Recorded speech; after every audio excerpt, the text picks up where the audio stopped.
chaque année au Salon international de décoration maison et objets, on désigne le designer de l'année, le créateur de l'année. Cette année, c'est tombé sur ce jeune homme-là. Jeune homme. Quoi, il a moins de 50 ans? Non.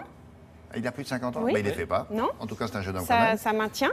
C'est un Anglais. Oui, Il tout à s'appelle fait. Il s'appelle Tom Dixon. Alors effectivement, élu créateur de l'année sur le grand salon Maison et Objets, c'est pas rien. Tom Dixon, c'est le plus Frenchy des Anglais designers. C'est-à-dire qu'il a été directeur artistique d'une grande marque dans les années 2000, la grande marque créée par Terence Conran. En ce moment, il a un grand restaurant hyper hype, hyper tendance, pardon, à Paris, où tout le monde va. Il y a des modèles, oui, pas loin d'ici, dans le 15e arrondissement. Exactement. Il a des modèles iconiques de lampes avec le cuivre à l'intérieur qui sont copiés dans le monde entier.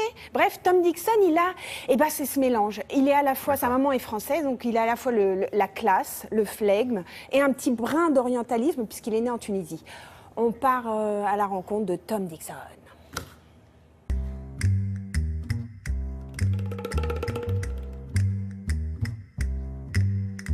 Quand on est créateur de l'année à Maison et Objets, on a un espace dédié et on fait ce qu'on veut. Alors vous avez proposé quoi en fait?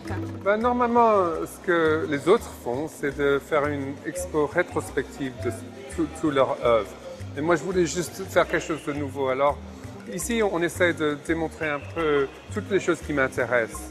D'avoir une idée, de la mettre en production, de faire la communication, le packaging, l'environnement et de vendre les choses.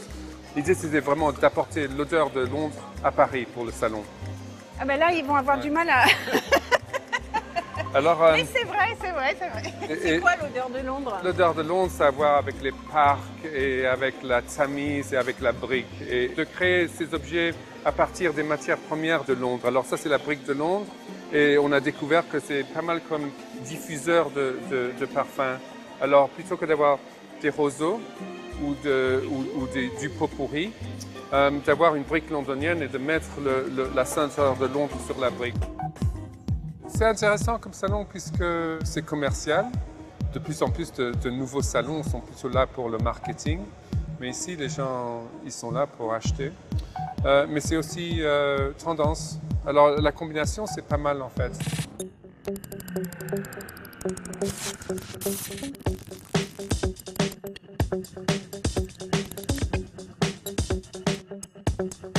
Le design, c'est quelque chose qu'on applique sur les arts de la table, sur le mobilier, sur les intérieurs.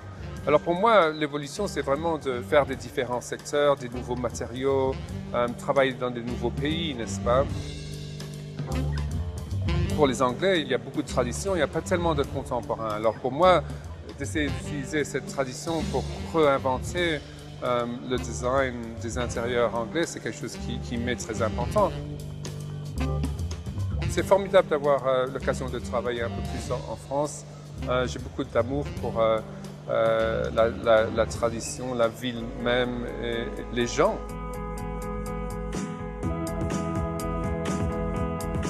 Pour nous, c'est un grand honneur d'être élu et on adore le mot créateur, qui n'existe d'ailleurs pas tellement en Angleterre. Alors d'être créateur de l'année plutôt que designer de l'année, c'est formidable, non? Très bien pour ce monsieur Dixon. Voilà, alors, si vous voulez voir ses réalisations. Oui. Partout, et notamment dans un hôtel à Londres. Là, il vient de signer, c'était son premier hôtel. Non, c'est pas loin, parce que moi, je pourrais y aller, par exemple. Non. Mais pourquoi? Mais plus jamais vous voulez que j'aille nulle part. Merci.